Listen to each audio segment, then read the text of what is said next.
Hi guys, just a new video in regards to the North American Rugby League formation. I'm going to start doing some in-depth analysis, hopefully when the league gets up and running. But I'm going to try and do a couple of profile videos for each team. Part one and a part two. There's not a lot in the teams at this moment in time, but I'm going to look on the internet as much as I can, follow their Instagrams, Facebook, Twitter, YouTube videos if need be, so that I can find out more about them. I'm going to start off with the easiest one first, and I'm going to leave the Canadian teams last because they're probably the more high profile ones at this point, being that their intentions have been going around for a couple of years, and in Toronto's case for about 8 years now, 6 to 8 years. So it's gonna be fun to look into all this because I am a little bit of a research and a Google maniac to find things, to get answers. So that, but I'm going to do a bit of research. Hopefully, I'll be able to get in touch with some of the guys, so that they can give me a bit of insight included in the teams, so that I can bring it to you and bring more of American Rugby League to you. Now, when all said and done, I'm going to start off with this one team because they have so much out there at the moment, through Facebook, Twitter, Instagram, even on YouTube. They have their own YouTube channel. The first ones to do it, so I believe. But I'm going to have a look into Cleveland Rugby League. So, they were formed in 2018 as a 9-side, first of all, and they played Chicago Stockyards, a team that has gone by the wayside, I'm afraid, because of pandemics and lack of interest with players, because there was no follow through on it at that point. And they played and won. Stockyards was supposedly a more experienced side, so they did very, very well in that game. They're led by Monte Gaddis, the ex-Toronto Wolfpack trialist, who did a couple of friendly games for them. And he's also one of the driving forces to bring North American Rugby League to everyone. For instance, I don't know when it's up, but they did a decent interview at a stadium to promote the. It was on his Instagram stories, to promote the inception of the North American Rugby League. Now, Monte might be the driving force and the player and the the one of the owners of the actual team, but they have an acting CEO, Brady Payne, who seems to be the one that has got the nous for bringing in clients, sponsorship and things like that. They did an event for local businesses in Cleveland to promote their story, and it must be working because they recently also did an interview on BBC Radio Leeds, with James Dayton, and it's still up today. Him, Brady Payne, Monte Gaddis, and Corey Graham did a Zoom interview. It's also a video. It's up as a video as well, so you can see the guys bragging on each other, giving each other a bit of grief, a bit of elbows in the ribs, friendly stuff. But yeah, it gives a bit of an in-depth dive into them. Um, so a little while back, they also had a friendly against North Virginia Eagles, a rugby league team. Um, the score didn't matter at this point. It doesn't matter because it was the first ever 13-a-side game, and I watched it. Um, the coverage was done over Instagram and also Facebook, both open to follow the game. A lot of substitutions for Cleveland, but they had a lot of players because it was something new they wanted to try. And Monty brought those guys along. Some Union boys who have the basic understanding of rugby fundamentals. Uh, and from what I could tell, for the first 60 minutes, they made less handling errors than Nova Eagles, which North Virginia call themselves. I'll call them Nova during this little bit. Um, I think it's through his connection through the Toronto Wolfpack that this friendly came along because they were the closest team, and the size of America, it's a 2-hour drive for the closest team. I think demographics that they're going to do with the formats in the North America Rugby League. Apologies if I keep looking to that side. I've also got the Wigan versus Wakefield games on at the same time, so no spoilers for you in the future.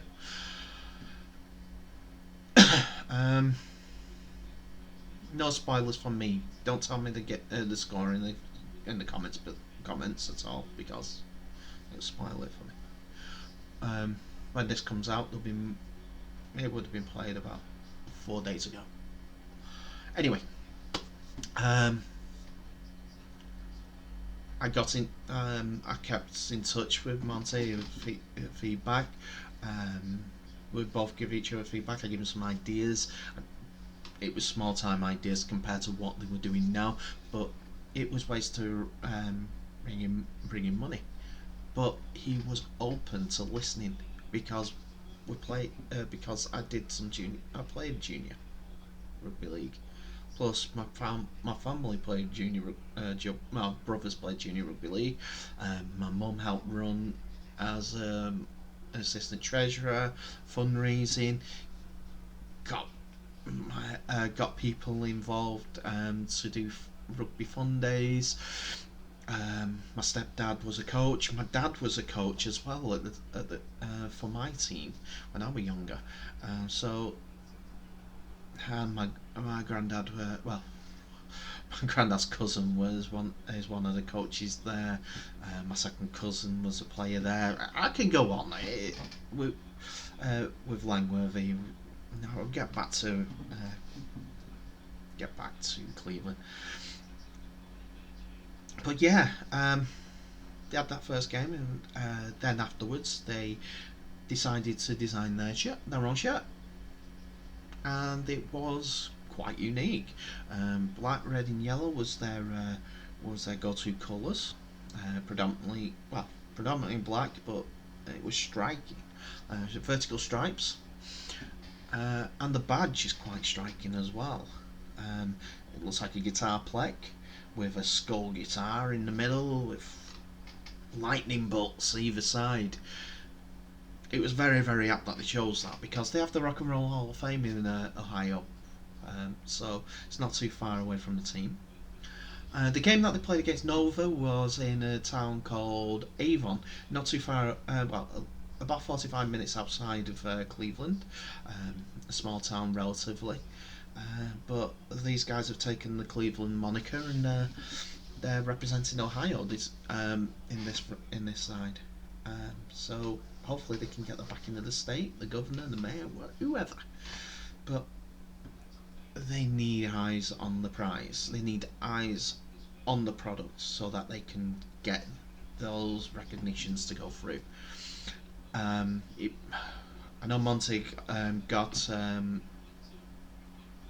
business status for Cleveland Rugby League so that it's the trademark of the name and everything like that. No one can copy it. It's his. He owns it. It's it's his club, but the CEO, um, acting CEO Brady Payne, will be the one that'll guide him through all the legal landmines, I think, and all the ways to gather finances and sponsorships and the right people to speak to. Um, I think that's the plan with Corey Graham, and also Jonathan Torres, and a couple of the players being involved in it as well. Um, the shirts that I mentioned actually sold out. You can go onto the Cleveland Rugby League website for their merchandising, and everything seems to be sold out. They had caps on there. Um, it was a good start. Monty even brought out a book called ABCs of Rugby League for kids, and I've got it. I've got it myself.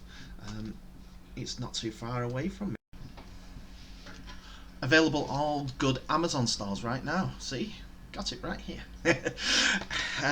Yeah. So it's a fun thing that is going on. Um, so I will be watching out for them specifically, Cleveland Rugby League. They'll be my team over there, I think, um, because of the way that they've pushed and pushed and pushed.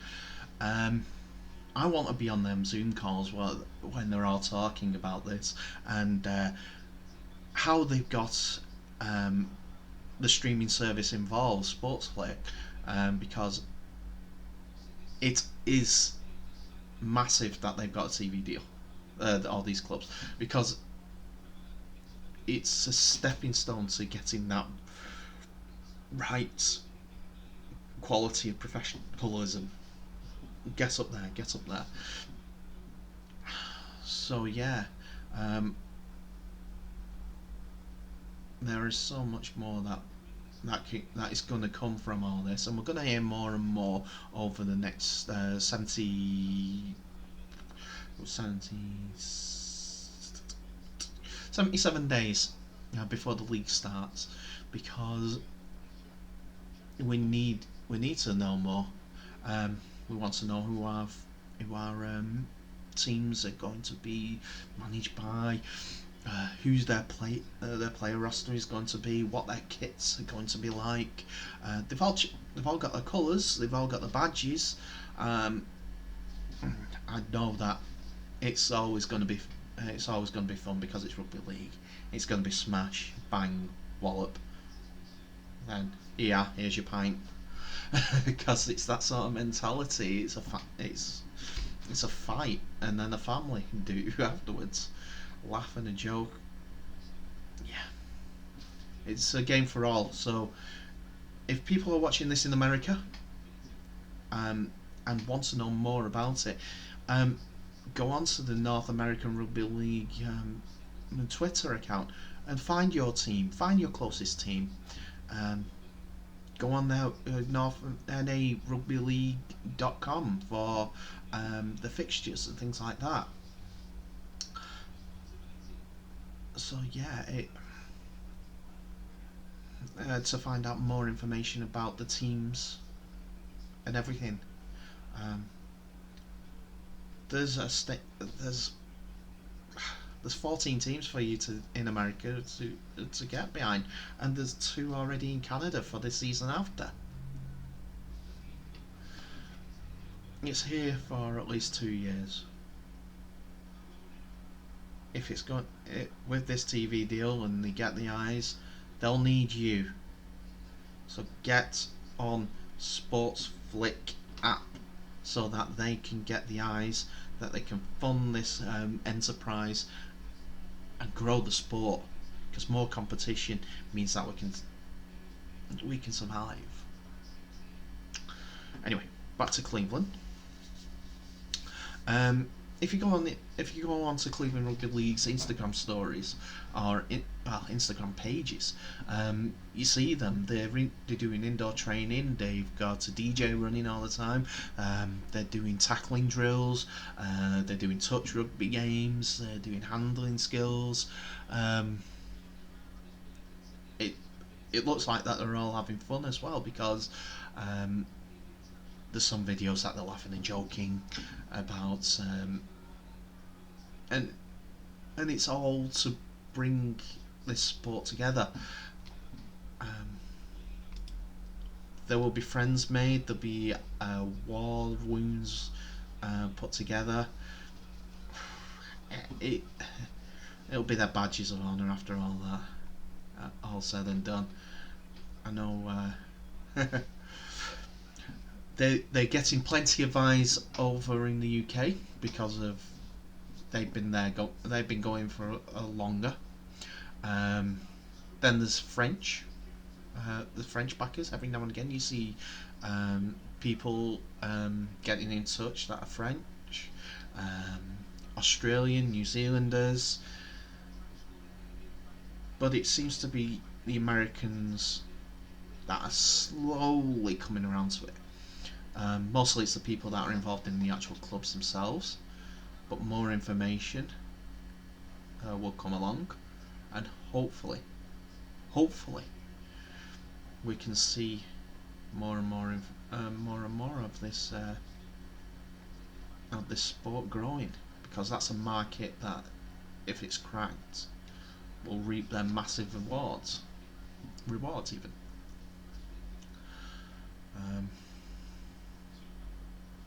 So on this their first game, from my previous comments, they are playing New York in their first game, 7 p.m. 19th of June, Saturday, and it's all in Washington. New York are another side like Ottawa Aces that were looking to get into League One in the UK as a transatlantic team, following the trendsetters that were Toronto. So I'm hoping that goes ahead as well, because UK Rugby League will be left behind if they don't do something, don't allow them in. Keeping the top tier team as an A side in Rugby League, League One, Championship, Super League, whichever, which Ottawa are trying to do, as I've already mentioned. But at this point, it's going to be interesting to find out who's playing for New York against Cleveland. A big preview show beforehand will be good. Not one for individual teams, like 5 minutes on about 2 5-minute shows, East Conference, West for each 2 5-minute sections for each team, so that they can all showcase, they can get to know. We want to know what they're going to do with officials, for officials as well. Who's going to be the head of referees and things like that. But yeah, as I keep churning out these videos, I'm excited. I really am. It's something new. It's something it's something new, which is like what I'm already interested in. It's another offshoot. The tree's branching out.